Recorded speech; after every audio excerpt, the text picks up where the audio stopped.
নমস্কার, good evening, welcome back to my channel সিটিজ world. কেমন আছো তোমরা? আশা করি খুব ভালো আছো। তো দেখো, আমি কিন্তু এই সপ্তাহে আমার নিজস্ব ব্লগ আমি একদম করতে পারিনি, ভিডিও নিতে পারিনি, কারণ আজ কয়েকদিনই হলো আমার শরীরটা বেশ ভালো যাচ্ছে না। এখন আছি, আজ দুদিন হলো মোটামুটি শরীরটা একটু ইমপ্রুভের দিকে আসছে। আমি বাড়ির থেকে বেরোইনি, কি ভিডিও নেব বলো? আর ঘরোয়া রান্না করি তো, সকাল সকাল এত ব্যস্ত থাকি, আমি সত্যি ভিডিও নিতে পারি না ওই রান্নার সময়। অনেকেই দেখছি ভিডিও করছে, রান্নার সময় করছে, সকালে যে ঝাঁট দেয়, যে পরিষ্কার করে, কাপড় কাচে, সেগুলোও নিচ্ছে। কিন্তু সকালটা আমি এতটাই ব্যস্ত থাকি, আমার মাথার থেকে একদম চলে যায় যে আমার এটা কাজ, আমাকে ভিডিওগুলো নিতে হবে। চা খাওয়ার ভিডিও নিই বা রান্না করার একদম মাথার থেকে চলে যায় গো। তাই তোমরা কিচ্ছু মনে করো না, সত্যি আমি ভিডিও নিতে পারিনি। এর জন্য আমি একটা ছোট্ট করে আজকে ব্লগ আমি তোমাদের সামনে তুলে ধরছি। আজ আমি বেশ কয়েকদিন পরেই বাজারে গেলাম বিকালবেলা। একটু ফল, দুধ, দই এগুলো ছিল না ঘরে, আর ওই জন্য আমি বাজারে বিকেলে গেলাম। তো সেই ছোট্ট করেই একটা ব্লগ হবে, তাই আমি তোমাদের সামনে এটাই তুলে ধরবো। তাই তোমরা স্কিপ না করে পুরো ভিডিওটা দেখো এবং অনেক অনেক ভালোবাসা দিও। আর আমার যারা বড়রা সম্মানীয়, তাদেরকে আমি সশ্রদ্ধ প্রণাম জানাই। আমি অনেক তাদেরকে শ্রদ্ধা জ্ঞাপন করছি।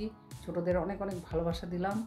হ্যাঁ, এই ইউটিউব জার্নিটাতে আমি দেখলাম আমার ছোট অধিকাংশরাই আছে, তাদেরকে অনেক ভালোবাসা। তোমাদের ভালোবাসা না পেলে আমি কিছুই জায়গা পাইনি, কিন্তু যেটুকুই পেয়েছি, মানে হয়তো 100%-এ আমি হয়তো 2% পেয়েছি, সেটুকু তোমাদের ভালোবাসাতেই পেয়েছি। তাই তোমরা মুখ ঘুরিয়ে নিও না, আমাকে এইভাবে ভালোবাসা দিয়ে যেও এবং আমার পাশে থেকো, আমার সাথে থেকো। আমিও আছি তোমাদের পাশে, তোমাদের সাথে। তোমাদের ভালোবাসার জন্য আমার মনে হয়, যখন তোমরা কমেন্টস লেখো না, সেই কমেন্টসগুলো পড়তে ভীষণ ভালো লাগে। অনেকে অনেক কিছু কমেন্টস লেখো, যারা আমাকে অন্তরের ভালোবাসা। আবার অনেক আছে, অপরিচিত ফ্রেন্ড আছে, তারা হয়তো হ্যাঁ খুব ভালো লাগলো এরকমও লেখে, সেটাও আমার ভালো লাগে। তোমরা যেটুকুই লেখো আমার কাছে সেইটুকুই খুব ভালো লাগে। তাই তোমরা ভালোবাসা দিয়ে যেও। আমি তো ব্লগ করতে সত্যি কথাই পারিনি, আমি এই জন্য আমার নিজেকেও খুব খারাপ লাগছে, কারণ এটা আমাদের কাজ যে ডেলিকার সপ্তাহে অন্ততপক্ষে 3-4টে ব্লগ দেব। কিন্তু আমি এই সপ্তাহে পারলাম না শরীর খারাপের জন্য। সেটা তো তোমরা বুঝতেই পারছো যে শরীর খারাপ থাকলে মানুষ কী করবে। আর সত্যি কথায় এমন একটা পরিস্থিতিতে আছি, আমার বাবা আছেন আমার কাছে, যার জন্য উনি বয়স্ক মানুষ, ওনাকে ছেড়ে আমার যেতে বাইরে একদম ভালো লাগে না, মনে হয় ওনার সাথে সাথেই থাকি, যার জন্য আর ব্লগ করতে পারছি না। আর একটাই কথা বলি, অনেকে সকাল থেকে হয়তো অনেক কিছুই তোমরা ব্লগগুলি করো, আমিও করতে পারি, কিন্তু মাথাতে থাকছে না, যার জন্যই আমি এই সপ্তাহটায় একদম আমি ব্লগ ভিডিও করতেই পারলাম না। আজকেই হঠাৎ করে বিকালে গেলাম বাজারে, হয়তো 2-3 মিনিট 4 মিনিটেরই ব্লগটা হবে। আর তার সাথে আমি যে কথাটা বলছি, এটা জুড়ে একটা ছোট্ট করে ব্লগ হবে। তাই তোমরা স্কিপ না করে পুরোটাই দেখো এবং তোমরা অনেক অনেক ভালোবাসা দিও। তোমাদের ভালোবাসা একান্ত কাম্য করছি, আছে যদিও ভালোবাসাটা। তো চলো, আমি যে বাজারে গেলাম ছোট্ট এক ঝলক আমি তোমাদের দেখাই, দেখতে থাকো। দেখো, আমি রেডি হয়ে বাড়ির থেকে বেরিয়ে সিঁড়ি বেয়ে চলেও এসেছি অনেকটাই, কিন্তু ফোন আমি বের করতে পারিনি। এখন হঠাৎ করে মনে পড়ে আমি ফোনটা বের করেই স্ক্রিনের সামনে চলে এলাম, যে তোমাদের দেখায় যে হ্যাঁ আমি বাড়ির থেকে বেরিয়েছি। আর দেখো, এখানে লিফট নিচে দাঁড় করানো, কিন্তু আমি লিফটে করে আসিনি, আমি সিঁড়ি বেয়ে এলাম। এক তো কয়েকদিন ধরেই মানে চলাফেরা করাই হচ্ছে না, আর সিঁড়ি ভেঙে আসলে একটু তো তার বদলে চলা হয়। লাইটটা জ্বেলে দিলাম, অন্ধকার ছিল। আর এখানে সিঁড়ির দরজাটা সবসময় বন্ধ থাকে, কুকুর ঢুকে যেত আগে, ওই জন্য কুকুরের ভয়ে অটোমেটিক ডোর করে দিয়েছে, যে কেউ খুলে যাবে অটোমেটিক বন্ধ হয়ে যাবে। তো সেটা একটা ভালো সিস্টেম, তাই না? খুবই ভালো লাগছে। আর দেখো, দেখতে দেখতে বাজারে বেরিয়েও গেছি, এসেও গেছি। এখানে রাস্তাগুলো পাইপ লাইন বসানো, তো রাস্তাগুলির অবস্থা দেখো, কে বলবে। আর এই যে সবজি বাজারে এসে গেছি, একটু শশা নিলাম, ধনেপাতা নিলাম, আর 2টো কাঁচা কলা নিলাম। বাকি সবজি সবই আছে ঘরে, এই কয়টায় নেওয়ার জন্য এসেছিলাম।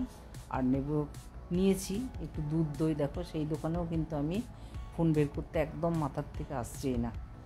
আর এখানে যেতে যেতে 2টো দোকান দেখতে পেলাম, সেখানের ভিডিও দেখাচ্ছি। এখানে আমি একটা ফোন দেখতে এসেছিলাম, এই ফোনের দোকানটায়। আর এই যে ফলের দোকান, চলে এসেছি, এর দোকান থেকে আমরা ফল নিই। খুব ভালো ব্যবহার এবং খুবই ভালোবাসে। আর মানুষ হচ্ছে ভালোবাসার দাস, তাই না? যেখানে ভালোবাসা পাবে সেখানেই কিন্তু বারবার দৌড়ে যাবে। খুব ভালো ব্যবহার। এই যে বাজারে এসেছি, আজকে চপ সিঙ্গাড়ার কোনো বালাই নেই যে কিনতে হবে, নিয়ে যেতে হবে, কেননা সন্ধ্যেবেলায় আর চপ সিঙ্গাড়া খাবো না। ঘরে গিয়ে ওই শুকনো মুড়ি, ছোলা ভাজা এইসবই খাবো, যার জন্য ওই ফল, দুধ, দই, বিস্কিট এগুলোই নিয়ে নিলাম, দিয়ে এখন বাড়ি চলে যাব। আর ঘর থেকে বেরোলে বাবা ছটফট করে, কতক্ষণে ফিরবে। ওই কারণে আরও ঘর থেকে আমার সত্যি কথাই বেরোনো হয় না। আর এই যেতে যেতে আমি ছাদের থেকে অনেকবার এই স্কুলটা দেখিয়েছি, আর এখানে চোখ মন্দির, ওই জন্য এখানে ফটো নিলাম যে দেখো বাচ্চাগুলি খেলাধুলা করছে। আর এই যে আমাদের গেটের মুখে দেখো দুটো নীল জলের বোতল ঝুলছে, ওই যে কুকুরের ভয়ে। তো সেটাও আমি তোমাদের সামনে তুলে ধরলাম যে দেখো গেটের মুখে বসানো। আর এই যে এখন বর্ষাকালের কি অবস্থা দেখেছো, পুরো শ্যাওলা পড়ে গেছে। এখানে দেখো দুটো টেবিল আজ কয়দিন ধরে দেখছি পড়েই আছে, জলে ভিজছে, রোদ্রে শুকাচ্ছে। আর এই দেখতে দেখতে দেখো আমি লিফটের মধ্যে উঠে গেছি। আসার সময় তো সিঁড়ি বেয়ে আসলাম, কিন্তু যাওয়ার সময় ক্ষমতা নেই, সিঁড়ি বেয়ে যায়, তাই জন্য আবার লিফটে করে উপরে উঠে গেলাম। তো আমি তো এই ছোট্টই ব্লগটি করলাম। এবারে ঘরে ঢোকার পরে দেখি যদি কিছু পারি নিঃসন্দেহে তোমাদের সাথে শেয়ার করব। আর এই যে তিনে এসে লিফটে দাঁড়িয়ে গেল, আমি দেখো লিফটের দরজা খুলে বাড়িতে এসেও গেলাম। বাড়িতে এসেই দেখো সন্ধে প্রদীপ জ্বালিয়ে সন্ধেটা দেওয়া হয়ে গেল। তাই তোমরা সবাই ভগবানকে প্রণাম করে নাও, ঠাকুর সবাই মঙ্গল করুক, সুস্থ থেকো সবাই, সবার জন্য শরীর সুস্থ থাকে। এখন এমন দিন দুনিয়া এসছে না, সুস্থ থাকাটাই হয়ে গেছে সব থেকে বড় জিনিস। কারোর মুখে শুনছি না সুস্থ আছি। আর এই যে দেখো ফলগুলি এনেছি, জিনিসগুলি এনেছি, টেবিলে পড়ে আছে, এখনও গুছিয়ে রাখিনি। আর আমি সবাইকে দিলাম একটু চিড়ে ভাজা, আমিও দেখো চিড়ে ভাজা নিয়ে বসে গেছি। আর কফি করেছি আজকে। বাবাকে জিজ্ঞাসা করলাম যে তুমি কী খাবে, পটিনেক্স দেবো? বললো না, তোরা কফি খাবি, আমাকেও দে। তাই কফি বানিয়ে দিলাম। এখানে দেখো ফল টলগুলো আছে, পরে গুছিয়ে রাখবো, কারণ আগে পেট পুজো হোক তারপর। ওইদিকে দেখো বাবা টিভি নিউজ দেখছে আর কফি খাচ্ছেন বসে বসে। তাই খুব ভালো লাগে যখন নিজের মনেই দেখে, হাসে। তো আমারও ভালো লাগে যে হ্যাঁ উনি বেশ খুশিতেই আছেন। দেখো অনেকদিন পরে এরকম ছোট্ট একটা ব্লগ নিয়ে আসলাম। তাই সব কাজ হয়েছে, আমি কাজের একটাও ভিডিও তুলতে পারিনি। ডিনার করা হয়ে গেছে, আজকে খেয়েছি কার্ড রাইস। তোমাদেরকে দেখালে ভালোই হতো, কিন্তু জানি না, মনও ঠিকঠাক ছিল না। আর এতটাই কাজের চাপ পড়ে গেছে, যার জন্য আমার একদম মাথার মধ্যে আসছেই না যে ভিডিও নিতে হবে। এরকম একটা ব্যাপার চলে এসেছে, যার জন্য আমি নিতে পারলাম না। নাহলে আর একটু বড় হতো এবং ভালো হতো। তো যাই হোক, আমি দেখো মশারি লাগিয়ে মশারির ভেতরে ঢুকে পড়েছি।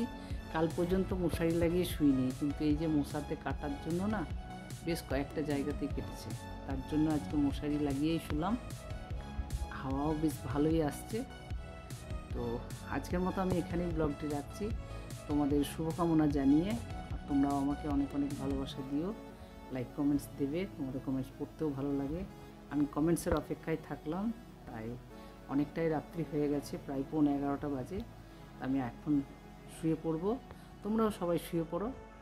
তা রাখলাম, টাটা, বাই বাই, সবাই ভালো থেকো, সুস্থ থেকো, আনন্দে থেকো। আবার নেক্সট একটা ব্লগের সাথে আসছি খুব তাড়াতাড়ি, তার জন্য তোমাদের অপেক্ষা করতে হবে। স্কিপ করো না, পুরো ভিডিওটা দেখো। Tata, bye bye, good night.